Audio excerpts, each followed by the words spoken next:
La última parte de esta serie de disertaciones se va a referir a dos cuestiones: presentaciones electrónicas y funcionamiento de las mesas virtuales y su incidencia en materia de procedimiento y actos procesales. Vamos primero a la cuestión de las presentaciones, donde también deberíamos escindirla a nivel nacional o a nivel provincial. A nivel nacional, parecería que al tema de las presentaciones electrónicas no se le ha prestado mayor atención.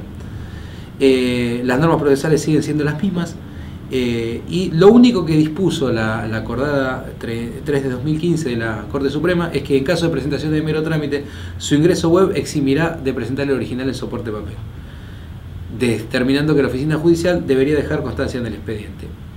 Ahora aquí se presenta un grave problema. Por más que sean presentaciones menores, nimias, de mero trámite, en algunos casos estas presentaciones pueden tener que ver con el desarrollo del proceso, con ciertas consecuencias mayores e incluso con una eventual caducidad de instancia y demás. Sabemos que la firma es condición de existencia de todos los actos en forma privada.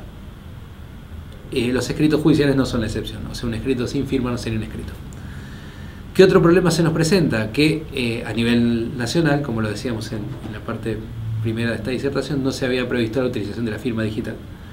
Y termina de complicar la situación el artículo 288, último párrafo del Código Civil y Comercial, en el cual dice que para satisfacer el requisito de firma en los instrumentos, es necesario que cuenten con firma digital, dejando afuera la firma electrónica, una modificación que se operó a último momento en el texto final del Código Civil y Comercial. En definitiva, las presentaciones de mero trámite en el ámbito de la justicia nacional, al no tener firma digital, serían instrumentos sin firma.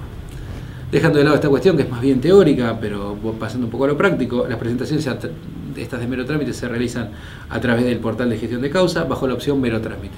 De esa manera se confecciona la presentación, se la remite al organismo jurisdiccional, quien a partir de su recepción tendría que despacharla. La Cámara Nacional de Trabajo, en el fallo Tejerina Gisela Elizabeth contra Provincia de RT, se ha ocupado de indicar que el sistema solo permite la efectivización de presentaciones de mero trámite, no de escritos de mayor envergadura. Aquí se ve una diferencia marcada también con la provincia de Buenos Aires, ámbito del cual vamos a referirnos ahora. Lo primero que marcamos en esta cuestión es que la Suprema Corte avanzó en la implementación del tema de las presentaciones electrónicas por vía de resoluciones y acordadas. El Código Procesal no fue modificado en cuanto a las presentaciones electrónicas. Parecería que el legislador no tuvo intención de hacerlo y sí tuvo intención de modificar el tema de notificaciones, ante lo cual se nos plantea el interrogante de si realmente estaba legitimada la Suprema Corte para avanzar en este sentido. Por más dudas que se nos presenten, realmente nos parece encomiable la modernización y la agilización que implica el sistema de presentaciones electrónicas, abstractamente considerado, por más que en su implementación concreta en la provincia de Buenos Aires tenga algunos bemoles. Así que no parecería correcto cuestionarle o disputarle al Alto Tribunal bonaerense el hecho de haber avanzado en materia de presentaciones electrónicas, quizá a espalda del código, pero genera una situación asistemática, porque el código sigue teniendo determinadas exigencias para los escritos y en paralelo surge un sistema de presentaciones transitando, digamos, a la saga de lo que la ley indica. Este sistema de presentaciones fue implementado originariamente por una prueba piloto y después se fue extendiendo a lo largo de toda la provincia de Buenos Aires. Ahora, a diferencia del sistema de notificaciones electrónicas, el sistema de presentaciones no es obligatorio sino voluntario, y esto se explica un poco por el hecho de que el Código Procesal sigue permitiendo la realización de presentaciones en soporte papel. Entonces, si la ley no ha cambiado, una resolución no podría impedirle a las partes la realización de estas presentaciones. ¿Cómo funciona? Bien, a diferencia de lo que sucedía en el ámbito nacional, donde estos escritos iban sin firma, el presentante de un escrito electrónico va a contar con su token, con su certificado digital, y esto le va a permitir tener una constancia fiel de la inalterabilidad del documento y de la autoría del mismo. Entonces, quien se loguea en el sistema a través del portal con un certificado digital válido va a poder confeccionar la presentación, realizándola, copiándola o agregando como tal un documento, y una vez confeccionado va a tener que elegir la opción enviar, y esto va a implicar la firma de la presentación y su remisión al órgano jurisdiccional, que a su vez lo va a recibir dentro del sistema o el portal de presentaciones electrónicas, lo descargará, lo aceptará e incorporará al sistema de gestión Augusta en la provincia de Buenos Aires para su posterior despacho. Hay un error común que nosotros hemos evidenciado más de una vez, que es no la confección de la presentación electrónica o del escrito electrónico en el campo respectivo de la plataforma, sino la adjunción del escrito directamente en PDF. Para nosotros eso es un error porque el PDF no recibe el impacto de la firma digital, que sí recibe la presentación hecha en el lugar respectivo. ¿Y qué es lo que el órgano jurisdiccional recibe en ese caso? Recibe una presentación electrónica firmada pero sin ningún contenido y un adjunto con PDF. En esos casos nosotros en la Cámara hemos tenido por válido, digamos, aplicando una postura elástica y evitado la deserción del recurso, pero realmente genera una situación poco clara el hecho de adjuntar la presentación con un PDF y no incorporar el tenor mismo del escrito en el campo que nos facilita el sistema. Una vez que el escrito es recepcionado, el sistema genera una constancia con toda la información necesaria relativa a su ingreso, y la presentación se tiene por efectuada en la fecha y hora en la cual el documento digital ingresó al servidor de presentaciones electrónicas y que queda disponible para el organismo de destino. En aquellos casos en que haya presentaciones fuera de horas o días hábiles, para el organismo se cuenta el primer día hábil subsiguiente. En cuanto a la recepción de las presentaciones electrónicas, no está prevista la posibilidad de observarla y de rechazarla, de los escritos. Este sistema también nos permite la revisión de edictos, oficios a confronte y demás. Pero los escritos, el órgano jurisdiccional no tiene que confrontarlos para determinar un eventual rechazo, sino que está obligado a recepcionarlos y proveerlos. En algún momento en el cual se dio un problema en el funcionamiento del sistema, el caso Nardacione, fines del año 2016, la Suprema Corte se encargó de aclarar que una vez que culmina el instante en el cual el operador elige la opción firmar y enviar, queda la pieza a disposición del organismo destinatario y de esa manera está obligado a proveerla. No se exige ninguna actividad más del emisor del escrito, que puede quedarse ya tranquilo, aunque siempre es razonable el seguimiento de la presentación de la que se trata, específicamente si hay un sistema electrónico en curso, e incluso la posibilidad que los organismos jurisdiccionales rechacen, aunque no deberían hacerlo porque el acordado no los autoriza, pero rechacen la presentación. En algún caso que se dio en la justicia de Morón, a una persona le había sido rechazada, no con un proveído, sino simplemente presionando el botón rechazar en la contestación de demanda. Y eso nos coloca ante una situación compleja porque ni siquiera puede interponerse un recurso porque no hay un acto procesal de rechazo, sino simplemente un clic. Lo cual nos impondría la necesidad de hacer una presentación incidental explicando al juzgado la imposibilidad de rechazar o lo indebido del rechazo de los escritos y la necesidad de tenerlo en cuenta. ¿Es la única situación compleja, la única situación atípica? En realidad no. Cuando nosotros realizamos una presentación electrónica tenemos que elegir el organismo de destino, y se ha dado el caso en la jurisprudencia bonaerense también, en el cual una persona presentó su expresión de agravios, en vez de hacerlo en el juzgado en la Cámara, lo hizo en el juzgado de primera instancia. En realidad correspondía que lo hubiera efectuado en la Secretaría de la Cámara, y la doctrina de los escritos presentados en otra secretaría generalmente dice que estos cargos no tendrían validez. Ahora la Cámara, haciendo una interpretación más minuciosa de la cuestión, optó por excepcionar la cuestión de la presentación de escrito de otra secretaría con el argumento de que esto no es una secretaría sino un sistema virtual y que el escrito había ingresado efectivamente al sistema, aunque un error en el destinatario. Con una orientación muy flexible, entonces revocó la resolución que le había tenido por no expresar sus agravios a la parte, porque en realidad la expresión de agravios no le aparecía a la Cámara, sino que aparecían dentro del trámite del juzgado de primera instancia, y tuvo por efectuada la pertinente expresión de agravios y le dio curso. Es resaltable también que la contraparte no se opuso a esto, entendiendo también que estos defectos y estos primeros momentos de implementación de las nuevas tecnologías pueden llevarnos a todos los profesionales a errores, con lo cual es aconsejable siempre una interpretación flexible, colaborativa y de todos en común para que lo sustancial prevalezca por sobre lo procedimental.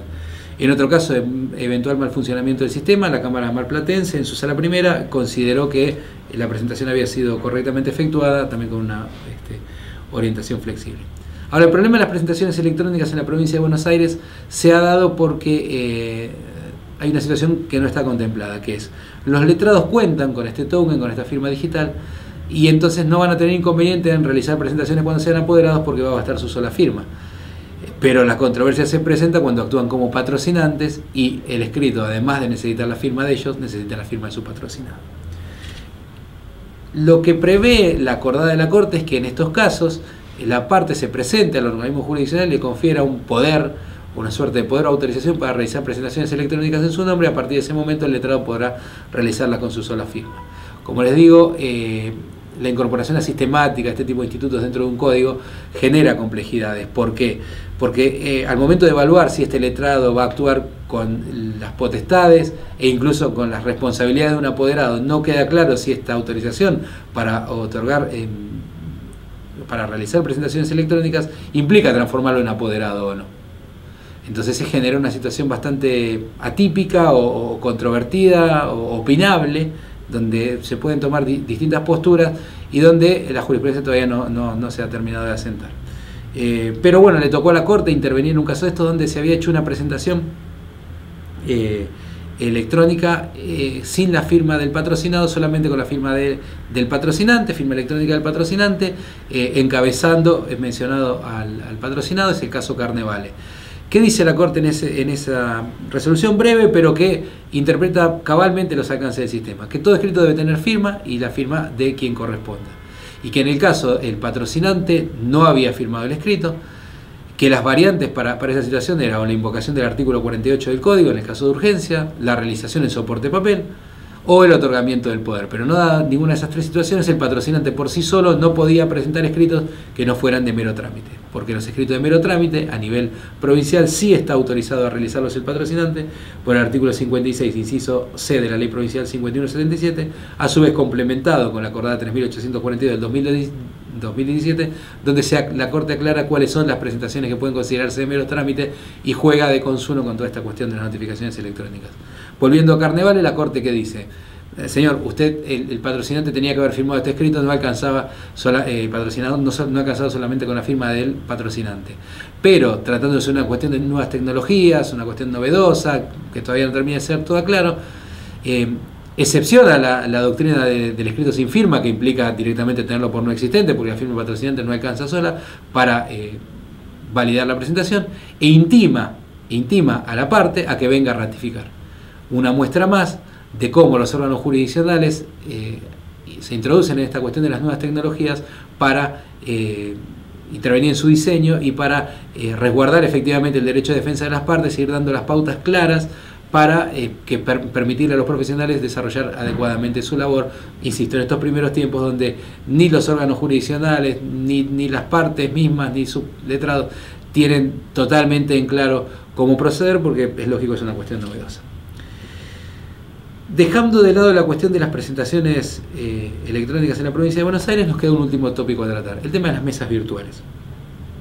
El sistema de las mesas virtuales básicamente nos permite a nosotros como profesionales en nuestro estudio, lugar de trabajo, de nuestras casas mismas, ingresar al sistema y compulsar la tramitación de los expedientes. De manera remota se nos presenta un historial desplegado con resoluciones, fechas y textos. Básicamente esto debería ser el reflejo cabal de lo que está en el instrumento público, soporte papel, que tenemos en los organismos judiciales. Ahora, pueden darse casos en los cuales la información que refleje el sistema no se compadezca totalmente con la información que esté almacenada en el soporte papel o en el cuadernillo que representa el expediente. Una posición doctrinal clásica nos diría: bueno, miren, el expediente es un instrumento público, hace plena fe mientras no se pruebe lo contrario, y usted debería haber compulsado el expediente porque eso es lo que la ley establece. En realidad no es la orientación que los órganos jurisdiccionales vienen tomando desde hace un tiempo. Ya la Corte Suprema en Molina César computa las dificultades electrónicas para acceder al sistema, para tener por efectivizadas presentaciones en debida forma. En otro caso, por ejemplo, la Corte en Michelou de Irace, año 2004, dejó sin efecto una declaración de caducidad de instancia cuando había habido un problema informático que no le mostraba la parte del estado del expediente. Y fallos más novedosos: Cámara Nacional Civil, sentencia del mes de mayo de 2017, dejó sin efecto la resolución que tuvo por incumplir el artículo 120 cuando la providencia que ordenaba hacerlo no figuraba en el sistema de gestión. Lo mismo, por ejemplo, cuando aparecen fechas discordantes, y eso hace que no tengamos bien en claro en qué momento una notificación queda notificada al Ministerio, una resolución queda notificada al Ministerio de Leyes. ¿Cuáles son los argumentos? Bien, que si se pone a disposición de las partes, de los justiciables y de sus letrados un sistema, ese sistema debe funcionar correctamente, y que la apariencia prevalece en ciertos casos por sobre lo que está en el expediente, y si la situación generada puede implicar una mácula o un perjuicio del derecho de defensa, tiene que estarse por la postura más amplia, y entonces se da prevalencia en muchos casos a lo que apareció publicitado respecto de aquellos que realmente es lo que está plasmado en soporte de papel. Nos parece una orientación correcta, ágil y comprensiva de que muchas veces el letrado no se apersona a la mesa de entrada, sino que consulta el expediente de manera virtual, e incluso fortalecedora del sistema, porque si el sistema no va a ser confiable, lo más probable es que tengamos a toda la gente consultando nuevamente las mesas de entradas en vez de confiarse en el cabal funcionamiento de lo que el Estado mismo pone a disposición de ellos. Con esto es todo, espero haber cumplido las expectativas para estas disertaciones y que les sea de utilidad. Muchísimas gracias.